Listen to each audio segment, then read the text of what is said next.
It's my third time in Tanzania. I think it's no secret that I've fallen in love with this region of Africa, East Africa.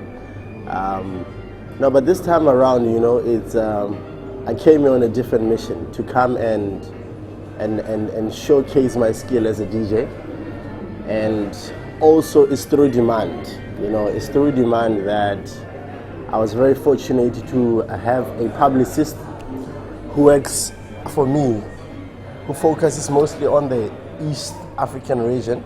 So they were able to sort out some business for me, and fortunately, I'm doing some work with Samsung. So this is one of the reasons why I'm here. So apart from that, I'll also be doing some club gigs as well while I'm here. One of the things that I did or said when I left Big Brother, I did mention that part of the grand design or the big plan was to eventually move to South Africa, and I did that. So I did everything I said I would do. What I'm doing at the moment is radio, which is my passion. I'm with a radio station. It's an online radio station. It's new. It's called Cliff Central. So that's where I am right now. Apart from that, I'm doing appearances. I'm doing a lot of clubs as well. So I'm still basically doing what I've always done. I'm a club DJ, and I'm doing radio as well. So it's a huge surprise for people here, and I expected that. I really love the first reaction I get every time when people realize that I'm a DJ. And for me, when I first came to East Africa, I never came here and I wanted people to know much about the life I had before. I don't think it's very important. So what I try and do is, I would like people to appreciate me for the talent that I have and what I have to offer right now. So where I come from doesn't really matter much. So people are always saying to me, but this makes no sense. How come you never told us you're such a great DJ, because we heard you play? I'm like, but that's not the point. I think if I'm a DJ, my past doesn't matter. What I'm offering you right now. So people feel like they feel cheated in a way that I didn't talk about it much even while I was in the house. Not really. I think I'm enjoying it. I'm enjoying being in this place and people not knowing that I'm actually a decent DJ. So it's always beautiful to see people reacting to what I'm doing, and they're trying to put one and two together, and they're like, dude, we feel so cheated. I'm enjoying it, man. I'm enjoying it. And maybe the reasons that people don't call you DJ O'Neil. Yeah. They just call you O'Neil. Yeah. And why do you like to be called just O'Neil? Because I believe I'm a DJ at heart. I don't need a badge or a stamp, attached to my name. I'm a DJ. It doesn't matter where I am. Even when I'm not in the club, even when I'm just crossing the road, or I'm at the supermarket, I'm still a DJ, because it's a part of who I am. So I feel like it's not necessary for DJ to be attached to my name. I mean, if I was a photographer, would people call me a photographer O'Neil? They wouldn't. They'll just call me O'Neil. So it's the same thing. That's just the way I look at it. Okay. And what is your specialization? You play hip hop a lot, to sort of contest. Yeah. What's your I would say in the southern region of the continent, I'm known mostly for hip hop and R&B. That's what I'm known for. But as a DJ, I believe as a great DJ, it doesn't matter what genre of music or what situation you are thrown into, you should be able to respond to whatever conditions as far as music is concerned. I mean, we live in a global community now. You have to be open-minded. If you're not open-minded, you can't keep up with what's happening out there. So any crowd, I'm able to satisfy. And I also learn as I go along. I'm also learning about the East African appeal. So that also enhances me as an entertainer, because every time I come back here, I become a better DJ, and I go back and I share with what I learned. Yeah. Okay. So these few trips that you came in East Africa, you're starting to learn East African music, and how do you find it? Do you think you could go back and play in South African clubs? Yeah. I remember earlier on, I was actually I was getting a haircut. There was a song that was playing on radio. I was at Jackie's. I love the place. Yeah. So there was a song that came on and I asked who the name of the artist was. It's because it caught my attention. And I think that's what Africa is about right now. We are about exploring and finding that which has been hidden, and highlighting it. I think it's our responsibility to highlight it. So it would be remiss of me if I came here and I didn't take a piece of Tanzania with me. I need to be able to take a piece of Tanzania and go back and share it with the rest of the continent, because we've seen there's an appetite for African content rather. Okay. Names maybe? Obviously, the first artist that jumps at me would be Diamond. Diamond is doing extremely well in the continent right now.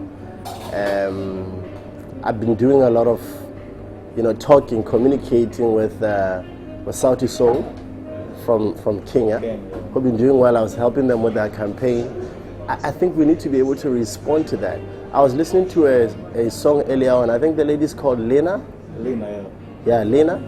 That song, the South African Toast. Yeah.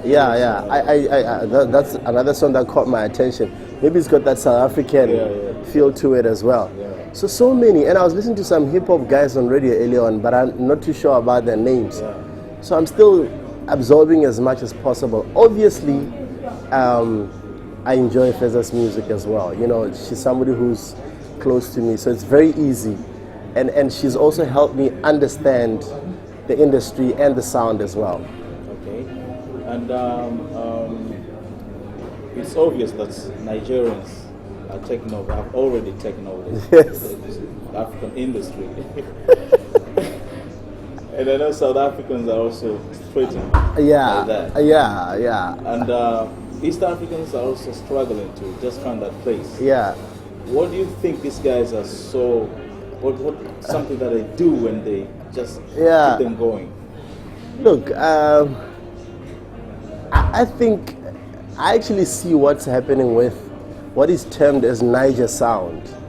I see it as a good thing for Africa. I think what Nigerians have done, or West Africans rather, what they have done is, I think they woke Africa up. They made Africa realize the potential it has. They've come into your living rooms, they've come into your comfortable space, and they're saying, look, we can do this as Africans, and I don't think people should feel threatened by the sound per se. Try and compete. People should try and match that and try and compete. It's the only way we're gonna be better. But sadly, what I'm seeing a lot of people losing their identity to that which they're absorbing from outside, particularly what is known as the Niger Sound. But you see, I don't think we should be losing our identity. If you're from East Africa and you're inspired by what Nigerians are doing and what they're bringing, it should inspire you to better what you have. It shouldn't inspire you to try and take what Nigerians are already doing. I think that way we will have a much more diverse sound around Africa, because Africa has a lot more to offer. It has a lot more to offer. We shouldn't be going in one direction because that direction is successful. And that's the other problem, is that we really like the easy way out. Because Nigerians are already popularizing the sound, everybody's jumping on the bandwagon. When they sound out there in rural areas, that is rich, that is untapped into, that is waiting to be discovered. Somebody needs to discover that, and it's entirely up to us as Africans to do that. That's nice. So, how is Oneza doing right now? I know you have a huge followers there. Ninjas are following all over. Ninjas are good, man. We're good. Look, at this point in time, you have to acknowledge that life changes, and when life changes, responsibilities, they increase as a man. I've got huge responsibilities in terms of my work, my career, and my son. So you have a son? Yeah, I do. How old is he? He's 8 years old. So basically what I'm doing right now is focusing on myself as O'Neal the entertainer, which is something, again, that I said people didn't know much about. And I really want to see if there's any value to the name. And if what I come with from Botswana and South, people can find interest in it. It's an exchange of cultures. So people have expectations. That's the problem. People always have expectations. Where is Oneza? What's happening with Oneza and whatnot? Feza is an individual, and she was an artist before she went to the Big Brother house. I've always been an entertainer before we went into the Big Brother house. People expect to see us together all the time, but sadly, we can't be together all the time. That's just how it is. You know, at some point, people take on different challenges, and they work extra hard at whatever it is that they're doing. And that's the other thing with me. I don't like sharing my attention in whatever that I'm doing because I really want to do it so well. And that's where I am right now in my life. I'm doing radio, I'm doing club DJing, I'm doing a lot of media, and I'm just getting the name O'Neal out there throughout Africa. Yeah. That's nice. So, a special word to the upcoming DJs in Africa. Yeah. What do you like to tell them so that they can at least be at your level? Look, I think get behind, if you're a young DJ or you're trying to break into the business, you really need to understand the business of DJing. The business of DJing goes beyond DJing itself. The problem with there are people who are fascinated by the art form of DJing, and they miss the whole picture. Right now it has changed. There's the business side of things. You have to manage the business, the traveling, get people who can represent you. We as entertainers, one of our biggest problems is we can be so self-absorbed. You know, we're a little bit narcissistic in a way, in that like I said, we're so self-absorbed. We focus too much on ourselves, and we get high off our own supply instead of learning or allowing other people to come in and make you better. I think you're only as great as your team. Get a great team behind you that helps you, whether it's publicity, so that you're able to focus on the craft itself and refine it as an entertainer. Without a team, you can't go anywhere. Even if you have the best technology in the world, you need a team that can help you with the business side of DJing, because that's what it is. It's not just a hobby.